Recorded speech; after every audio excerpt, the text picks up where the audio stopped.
saya ingat itu adalah anak saya.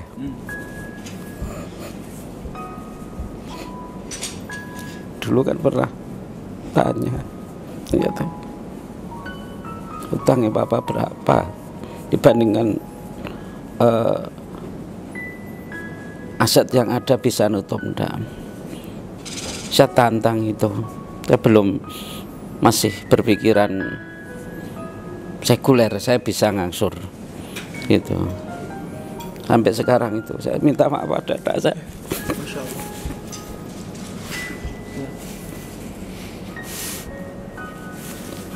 Itu. Semoga putra-putri menyaksikan tayangan ini, Pak, dan putra-putri pastinya di dalam hati yang terdalamnya mendoakan Bapak ya. Dan semoga putra-putri juga ridho dan putra-putri support Bapak sepenuhnya dalam perjuangan dakwah Pak Bambang.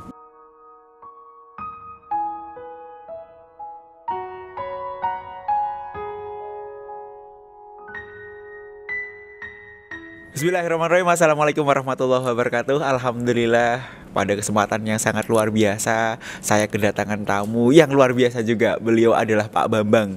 Beliau alhamdulillah pemilik owner dari klinik Diah Medika, betul Pak ya? Berada di Semarang, betul Pak ya? Masya Allah, beliau memiliki hutang yang luar biasa. Hutangnya miliaran, sekitar 2-3 miliar. Kita akan ngobrol-ngobrol langsung dengan beliau, karena beliau alhamdulillah hadir di acara kita di Bogor, di platform bisnis tanpa riba, seperti yang kita tertera di backdrop di belakang saya. Alhamdulillah beliau baru berapa lama Pak kenal dengan masyarakat tanpa riba? Sebenarnya sudah lama, namanya saja, tapi baru aktif itu ya paling 1 bulan. 1 bulan ya Pak ya? 1 bulan. Ya. Bapak tahu informasi kita, tahu informasi MTR Miliarder Club gitu ya, tahu MTR dan tahu profil ini dari mana Pak? Dari YouTube. Dari YouTube? Pastinya. Bapak melihat podcast MTR? Ya. Masya Allah. Baik, setelah Bapak melihat podcast MTR, apa yang membuat Bapak tertarik dan tergerak? Oh ini kayaknya bener nih, kan karena banyak juga kan informasi-informasi, oh sepertinya ini nggak bener, oh ini informasinya simpang siur dan lain sebagainya. Apa yang membuat Bapak yakin dan alhamdulillah hadir di acara kita? Karena apa ya, setiap bulan itu kita kena beban yang tinggi dan separuhnya adalah untuk bayar cicilan, bunga. Ya, itu yang jadi masalah dari kami. Itu terus mengenai MTR betul atau tidak lah, kita lihat apa itu, saya tertariknya ya karena dari ini apa itu nih namanya, testimoni yang lebih parah daripada hutang saya itu banyak sekali. Gitu. Kalau saya cuma 2,3 itu kecil di antara teman-teman yang lain, sangat kecil itu. Baik. Pak Bambang datang jauh-jauh dari kota Semarang, kemudian hadir di masyarakat tanpa riba, di platform bisnis tanpa riba, kan banyak konsiderasi itu Pak, banyak yang dikorbankan gitu ya. Ada korban waktu, ada korban tenaga, kemudian pastinya ada uang juga yang dikeluarkan, dan tidak sedikit ya Pak, ya banyak. Menurut Bapak setelah Bapak hadir dan belajar dengan masyarakat tanpa riba selama 3 hari di platform bisnis tanpa riba, menurut Bapak sesuai nggak dengan pengorbanan Bapak? Wow, itu sangat kecil sekali ya, karena tiap bulan kita 50 sampai 60 juta itu pasti saya bayar gitu. Baru terakhir kemarin yang kita karena sudah tahu tahu hukumnya riba, bahkan hukum riba itu. Maaf ya. Masya Allah. Baik.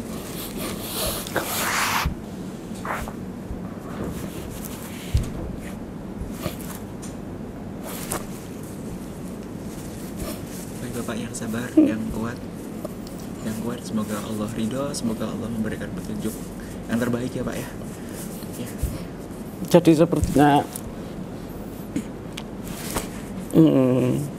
haramnya ya bahwa ada yang disampaikan bahwa kalau kita mengambil dari Al-Quran itu, mengambil sebagian mengakui dan sebagian kita tidak mengakui, itu haram misalnya, itu sama dengan itu yang menyebabkan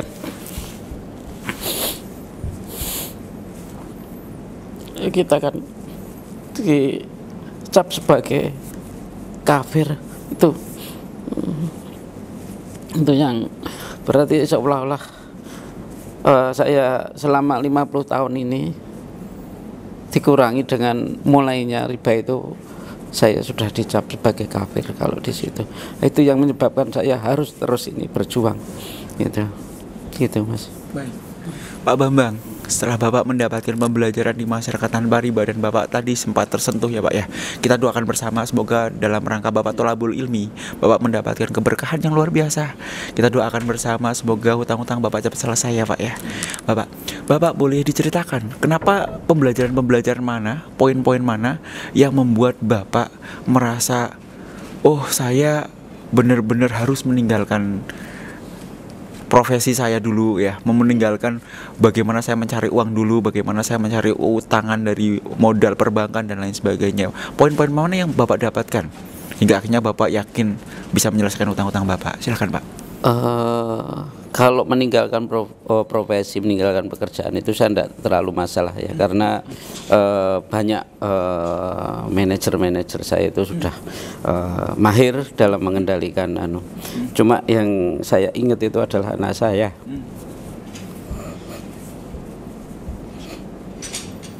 Dulu kan pernah tanya, utangnya Bapak berapa dibandingkan aset yang ada bisa nutup enggak. Saya tantang itu. Saya belum masih berpikiran sekuler, saya bisa ngangsur gitu. Sampai sekarang itu saya minta maaf pada anak saya. Masya Allah.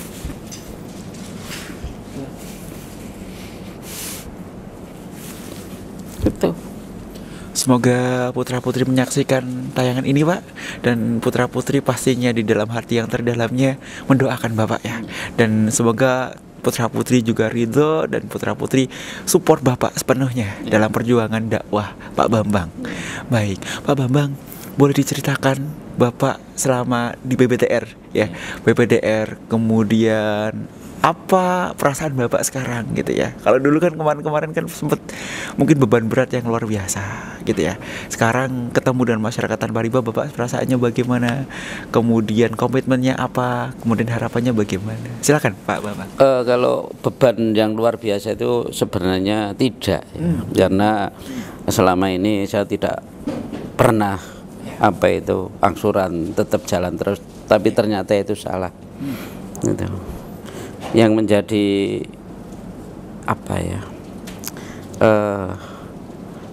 saya itu kan bekerja dari mulai habis subuh sampai jam 11 malam, 12 malam itu masih di meja kerja gitu. Sehingga dengan keluarga itu jarang komunikasi gitu. Jarang komunikasi terhadap karyawan itu juga terus karena istri saya itu orangnya penurut dan lain-lain sehingga nggak banyak protes gitu, dan itu saya merasa salah sekali karena kurang perhatian terhadap keluarga, jalan-jalan dengan keluarga itu juga jarang. Terus saya pikir-pikir dari sebulan 30 juta sampai 35 juta itu hanya bunganya saja. Saya berpikir kalau itu saya kumpulkan untuk menyenangkan keluarga ya, putra-putri dan istri. Iya, itu sehingga bisa tambah harmonis gitu ya, tambah harmonis. Walaupun selama ini tidak pernah ada masalah gitu, karena keyakinan semu saya, kebahagiaan semu saya itu saat itu masih, tapi sekarang tambah fair. Bahkan kemarin itu pada saat Kos Yula ya itu di sini tidak ada yang nangis, tapi setelah setelah diberi pelajaran bagaimana menyelesaikan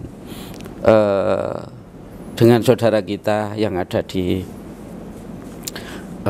bank konvensional itu, insya Allah saya bisa. Amin. Ya, sehingga jadi sampai di apa itu kamar, nggak bisa nantangin saya. Ya, Masya Allah. Baik. Gitu. Baik. Tadi ada pertanyaan yang belum terjawab apa? Ya. Harapan. Ya, harapan. Harapannya ya untuk teman-teman, yang penting itu apa itu fundamental itu ya. Itu yang saat ini sampai dari kecil sampai sekarang ya toh. Pembuktian adanya Tuhan itu baru kali ini dibuktikan benar-benar Di pembelajaran ini MMC ya, Pak? Iya, walaupun di YouTube saya pernah melihat ya toh, tapi belum saya di sini. Bahkan banyak kita ngikuti pelatihan dan lain-lain itu tidak ada pelajaran gimana cara membuktikan adanya Tuhan. Tuhan itu ada, Tuhan itu satu, Tuhan itu Maha Pengatur, Pencipta. Itu baru dibuktikan di sini. Dan itu sangat masuk akal sekali. Dan itu terus saya berpikir, kalau semua penduduk Indonesia itu diberi informasi, diberi pelajaran cara membuktikan adanya Tuhan, itu saya yakin mereka bisa berpikir. Amin. Dan saya kemungkinan apa itu anak saya pun juga belum ada apa ya, belum ada pengajaran metode yang demikian, walaupun memang mengakui adanya Tuhan, tapi belum bisa membuktikan gitu. Tapi saat ini alhamdulillah sudah semakin mantap. Amin. Gitu ya. Amin. Termasuk pengen bebas riba, tapi saya sebagai muslim tetap hutang itu tetap saya bayar. Baik. Pasti itu. Gitu. Baik. Artinya apa yang diberikan oleh MMC diberikan oleh masyarakat tanpa riba, menurut Bapak setelah belajar gitu ya Pak ya, itu suatu hal yang sangat luar biasa banget. Waduh, ya. Belum apa itu, sebelum ngikutin itu wah gimana ya, masih ngambang semua, nggak 100%. Dan karena di sini itu coachnya juga apa ya, memberi penekanan yang apa itu sangat tajam dengan didasari dalil-dalil yang kuat. Jadi saya sebagai muslim yang tambah semangat, tambah khusyuk sholat, tambah terutama terhadap ini keluarga, semakin tambah perhatian ya, terutama dengan istri gitu toh, terhadap karyawan itu juga alhamdulillah sudah mulai banyak harus saya rubah itu, jadi rubah untuk demi kebaikan, karena karyawan itu kan sebagai aset, tapi sekarang sudah tak anggap sebagai keluarga semua. Walaupun kemarin itu juga sudah mulai gitu, karena dengan adanya anak itu kan ada 3 ya, anak kandung, anak ini dan anak buah, semua harus apa itu disamakan perlakuannya. Anak buah itu yang itu membuat kita itu apa ya, istilahnya pekerjaan kita jadi terlaksana gitu ta, sehingga dia bisa bekerja, bisa apa itu lunasi utang ini nantinya gitu loh. Baik. Itu yang penting itu. Artinya memang di PBTR, di pembelajaran kita itu tidak hanya menyelesaikan hanya utang saja begitu Pak ya, tapi juga banyak hal yang bisa untuk support dalam rangka penyelesaian hutang, termasuk harmonisasi, termasuk menjadi harmonisnya keluarga, anak-anak menjadi soleh, soleha, karyawan menjadi giat lagi bekerja. Anak sudah soleh, semua sudah soleh, cuma perhatian kita aja yang kita tingkatkan. Masya gitu. Ya, terus karyawan juga sudah giat ya, biar tambah giat kita apa itu tambah perhatiannya, kita tambah perhatiannya gitu. Itu. Dari pembelajaran ini Bapak berkomitmen nanti ke depan lebih perhatian lagi anak-anak yang sudah soleh menjadi kita perhatiannya agar mereka lebih soleh lagi gitu Pak ya, lebih soleh lagi ya. Dan kita memberikan perhatian lebih lagi kepada karyawan. Harapannya juga mereka menjadi aset yang luar biasa dan bisa mensupport kita dalam proses penyelesaian utang. Begitu ya Pak Bambang ya? Ya betul. Baik. Dan ini mungkin mau saya rubah di apa itu, anak buah itu kalau kemarin itu setiap siapa yang mau beli motor itu tak kasih uang muka 600.000. Kalau beli mobil tak kasih uang muka 1 juta. Sekarang nggak berlaku lagi. Nggak berlaku lagi, harus saya wujudkan bentuk lain. Pokoknya karyawan saya tidak boleh utang. Baik. Berarti Bapak sebelumnya memberikan bonus kepada karyawan untuk mereka berhutang, begitu ya Pak ya? Iya, setiap mengajukan apa itu tidak hanya tak tanda tangan tapi tak kasih uang muka malah gitu loh. Berarti mendorong gitu. mereka. Iya, mendorong beli rumah, mendorong beli motor, kalau yang mampu beli mobil gitu. Itu. Sekarang enggak. Kalau tapi uang tetap tak kasihkan dalam bentuk lain, misalnya untuk servis motornya atau apa, tetap anggaran itu tetap ada. Itu. Baik. Ini menarik nih, menjadi menarik. Tapi perhatian itu, kasih sayang itu dalam bentuk tadi bonus tadi tetap nggak hilang ya, Pak ya. Tetap nggak hilang, tapi mungkin akan nambah, tapi bentuknya bentuk yang lain lagi gitu ya. Iya, pasti nambah dan ya seperti tadi. Daripada ya toh, uang ini sebesar 30 juta, 35 juta. Menambah dosa saya setiap hari, setiap anu.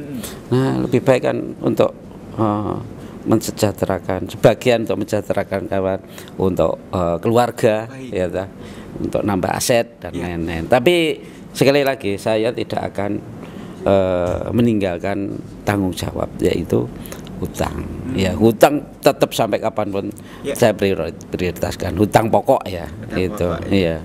Alhamdulillah Pak Bambang, Bapak berbagi bareng-bareng dengan kita. Pak, boleh dibocorkan nggak sih Pak sedikit di pembelajaran kita selama kita belajar sama 4 hari ya Pak ya. Dan alhamdulillah ini kita belajar di hari ketiga.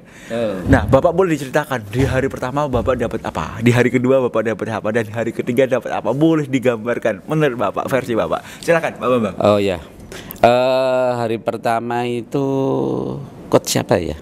Pak pertama itu ada Coach Jula tentang fundamental sama Coach Erik. Oh iya, itu nambah apa itu, nambah fundamental yang pernah dilaksanakan pada saat TBE ya ta? Itu tambah yakin. Terus hari pertama itu kan yang saya bahagia sekali ya wah apa yang membuat Bapak bahagia? Bahagia tapi menangis, itu menangis gitu loh. Ini menjadi ini nih. Iya itu, waduh. Bahagia tapi menangis. Iya memang kalau bahagia kan menangis. Itu saya bukan menangis sedih, tapi itu menangis bahagia itu sebenarnya. Itu loh. Karena selama 20 tahun saya itu kan belum pernah plong ya. Tetap saya kewajiban tetap tak bayar. Tapi kalau misalnya ini benar-benar terjadi, saya lunas, waduh, anak, istri dan lain-lain, karyawan, pasti saya akan dulu ikut bahagia. Wah itu jadi saya itu. Allah Akbar. Yakin ya Pak ya? Iya. Insya Allah Allah ridho terhadap perjalanan Bapak telah melindungi Bapak, dan hari pertama Bapak merasa plong, merasa bahagia, merasa lunas utangnya. Iya itu ya. Terus hari mana itu kedua, itu walaupun tidak dirasakan oleh teman-teman di sini, itu mengenai metode cara kita komunikasi dengan bank konvensional, ya itu masih tambah lagi. Gimana kalau saya memang benar, karena saya yakin insya Allah saya bisa bekerja sama dengan bank konvensional untuk mengatasi hal ini. Saya tidak akan menyalahkan bank konvensional atau apa, tapi masalah saya itu akan saya selesaikan dengan sebaik-baiknya, dengan cara yang bersahabat. Iya seperti itu. Itu saya setengah jam itu tidak bisa akhirnya hari pertama itu semua karyawan saya WA. Langsung bingung karyawan itu. Ini apa yang Bapak WA kepada karyawan? Itu tuh. Apa itu? Mohon maaf semua satu-satu. Japri semua. Iya, wis tuh. Bingung semua, ini ada apa ya. Itu mohon maaf, sebelumnya mohon maaf itu. Selama ini semenjak saya sebagai pimpinan dan sebagai karyawan, kamu sebagai karyawan misalnya seperti itu. Selama ini janji apa yang belum saya penuhi? Iya. Apa yang belum dilunasi dengan karyawan? Dan kalau utang nggak ada. Janji. Utang janji. Iya, janji itu apa yang itu bingung semua itu. Ada apa ini, ada apa malah ini gitu. Tapi mungkin terus tidak kaget setelah saya pasang apa itu pasang status itu mungkin nggak kaget, oh ini tuh ternyata iya itu yang hari pertama kedua hari pertamanya itu karyawan ya Pak ya. Hari kedua saya belum ngirim ke keluarga karena tak anggap saya utamakan dulu karena keluarga selama ini memang nggak pernah ada masalah. Cuma hari kedua itu, wah ini benar-benar saya insya Allah bisa melaksanakan untuk mengatasi di mana itu bank konvensional. Iya tahu. Saya juga mengakui salah pada anak saya pernah memperingatkan gitu toh. Gitu. Walaupun aset itu bisa untuk bisa untuk menutup, tapi dengan sombongnya saya bisa ngangsur. Wah itu yang jadi masalah. Ternyata setelah angsuran itu menjadi dosa saya. Wah itu yang jadi masalah itu. Menangis itu hari kedua sejadi-jadinya. Sendirian di kamar itu. Sambil WA anak-anak keluarga dengan emot nangis juga. Seperti itu. Dan sekarang dengan pihak kreditor itu tetap bersahabat dengan baik. Wong itu saudara-saudara kita. Gitu. Terus hari tadi itu mengatasi dengan bank mengatasi bank syariah ya, walaupun saya tipenya cara mengatasi itu ya. Insya Allah saya sudah tahu, walaupun tadi saya sempat memang jiwa saya seperti itu. Jiwa saya tidak hanya di sini, di tanah suci sama itu. Apa itu Pak? Ya komandan mambon gitu. Semangatnya ya Pak. Enggak, memang jiwa saya nggak bisa jadi karyawan, jadi pemimpin, leader. Jadi leader. Jadi harus manut dengan saya, walaupun kadang nggak kenal gitu loh. Itu mungkin nggak tahu spontan itu. Enggak, itu kelebihan atau kelemahan saya enggak tahu. Enggak spontan. Itu memang sejak dari seperti. Kalau enggak gitu sampai sekarang karyawan saya sekitar 45 itu enggak bakal memanut dengan saya. Karena saya harus adil ya di dalam di dalam memimpin gitu yang sergap ya sekian sih, nggak sergap ya sekian, tapi adil intinya seperti itu ya. Berarti dapat semua ya Pak ya? Waduh, sip pokoknya. Rekomendasi nggak Pak ke teman-teman yang wah itu tapi khusus yang yang bermasalah, yang bisa lebih dari saya ya. Kalau di bawah 1 miliar ya mungkin istilahnya ya perlu ya, tapi mungkin kalau sudah lebih dari, dan di sini teman-teman kan banyak yang yang masalahnya itu lebih berat daripada saya, lebih berat itu. Itu saya rekomendasi sekali itu nanti itu. Bahkan saya kan punya channel YouTube juga. Masya Allah. Apa channelnya Pak? Ya itu channel di klinik. Nanti sebagian sebagian yang buku merah itu akan sebagian saya ulas di situ. Dengan pasien-pasien yang pasti banyak masalah. Pasti itu. Di kampung itu, bukan di kampung ya, di sekitar klinik Semarang itu. Ya, Pak, ya? Semarang itu. Hampir semua itu kena bank BRI. Masya Allah. 3 kali beli rumah itu semua bank. Enggak, semua itu kasus di kasus di bank baru kita bayarin gitu loh. Seperti itu. Pak, ada berapa klinik Pak sekarang yang dikelola sampai 40 itu? Ada 2. Ada 2 klinik. Ada 2, Diah Medika 1 dan Diah Medika 2. Semarang dan Demak itu. Semarang dan Demak. Wilayah Jawa Tengah ya Pak ya berarti. Baik. Pak Bambang, terima kasih sekali. Kita sudah banyak belajar ya Pak ya. Sampai semoga pembicaraan kita yang sedikit ini bisa bermanfaat dan bisa diambil ibrohnya oleh orang-orang yang mau bergabung dengan masyarakat Tanpa Riba. Saya ucapkan terima kasih Pak. Mohon maaf kalau misalkan dalam pembicaraan kita ada salah-salah kata. Dan terima kasih ya sama ini semua tim ini ya. Dan saya mohon maaf ya. Saya itu mohon maaf sekali. Saya itu orang yang paling frontal, paling paling vokal dimanapun. Iya, nggak peduli. Menurut Bapak tentang pengelolaan acara ini terhadap kita bagaimana Pak? Oh bagus, profesional. Iya. Cuma ditambah lagi mungkin ya pada saat sebelum acara mulai satu-satu supaya maju, walaupun tidak direkam atau apa, karena mereka itu pengen curhat, gitu intinya seperti itu. Waktunya Pak ini Pak. Waktunya batas. Iya baik. Pak Bambang, kalau kita ngobrol lagi pasti akan sangat seru ya Pak. Saya doakan semoga hutang Bapak senilai 2 sekian miliar semoga tidak sampai 1 tahun selesai Pak. Kita berdoa semoga Semoga usaha Bapak dalam klinik Diah Medika semakin besar, semakin berkembang, karyawan Bapak semakin taat, anak-anak semakin soleh lagi. Kemudian Bapak dikasih umur panjang dan terus berdakwah di jalan Allah Subhanahu wa taala. Pak Bambang, terima kasih atas waktunya. Terima kasih sudah menonton kita. Kalau misalkan teman-teman sekalian melihat bahwasanya channel kita bermanfaat, bisa share, kemudian bisa subscribe, komen dan like juga.